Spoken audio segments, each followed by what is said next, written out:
في أحد دوراتي تعرفت على طبيب تركي يعمل نفس تخصصي.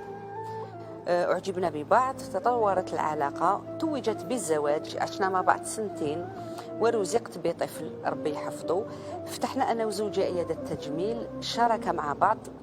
مرت الأيام وزوجي ظهرت عليه تغيرات سلبية، وكل خطرات تزيد تتطور وتتطور، من إهمال وكلام سيء وضرب، وكان يهجر البيت بالأيام. بديت نحوس نفهم علاه، وهنا كانت الصدمة. اكتشفت بأنه على علاقة متطورة مع امرأة تعالج عندنا في العيادة. وكي واجهته بالأمر قال لي نحبها، هي بنت بلادي وانتي ما تباني والو قدامها، راني وحيدة في بلاد الناس، واللي بنيته كامل تهدم وما قدرت ندير والو. ربي يخلف عليك. ربي يخلف عليك، باسكو كيما قالت كنزه، كيما صارت لك مع تركي تقدر تصير لك مع جزائري.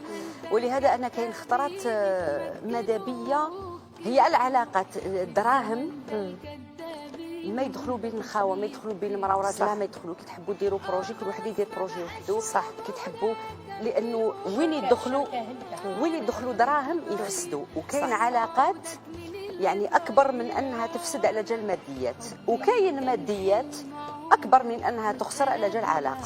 صح ولا لا؟ هذا انسان بياع، باع وخلاها في وسط الغربه. يا جماعه اللي عندوش معزه يلمها.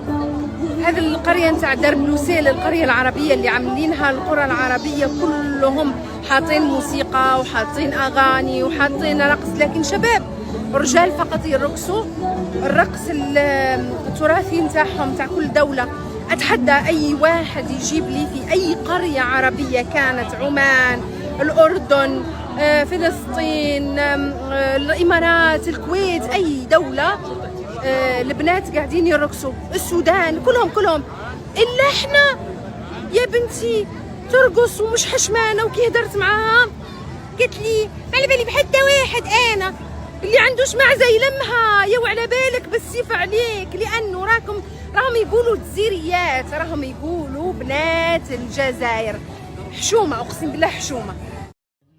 السؤال المطروح هو علاش المشرقي حوس يتزوج من الجزائرية؟ وانا رايحه نجاوبكم على حسب ما سمعت بنات بلادنا اللي يطلعوا معاهم في اللايف كيسقسوهم واش هو مهرك، واش تجاوبهم؟ تقول له للسوري كتاب قرآن وخاتم فضة، اقلهن مهرا اكثرهن بركه. ما شاء الله عليك يا بنت بلادي. وتجاوب الفلسطيني حسن التراب من فلسطين تكفيني. قولي والله يا بنتي وليد بلادك اقل مهر تطلبيه منه 20 مليون، وبلا دراهم العرس يعني 150 مليون. 5 سنين مورا العرس وهو مازال يخلص في الدين. حمي تبون، هذا نداء ليك. وعلاش ما دير لناش مشروع استيراد تراب من فلسطين؟ وعلى بالي الرجل الجزائري يحب بنت بلاده بزاف، ما راحش يجيب لها حفنه، راح يشيلها شكاره تاع 50 كيلو تغرسي فيها بنت بلادي حتى لي بوت عنوار. يعني سبب نزوح المشارقة على البنت الجزائرية لأنه مهرها قليل، حفنة تراب ولا خاتم فضة وكتاب قرآن. بخصتوا بينا الله يهديكم.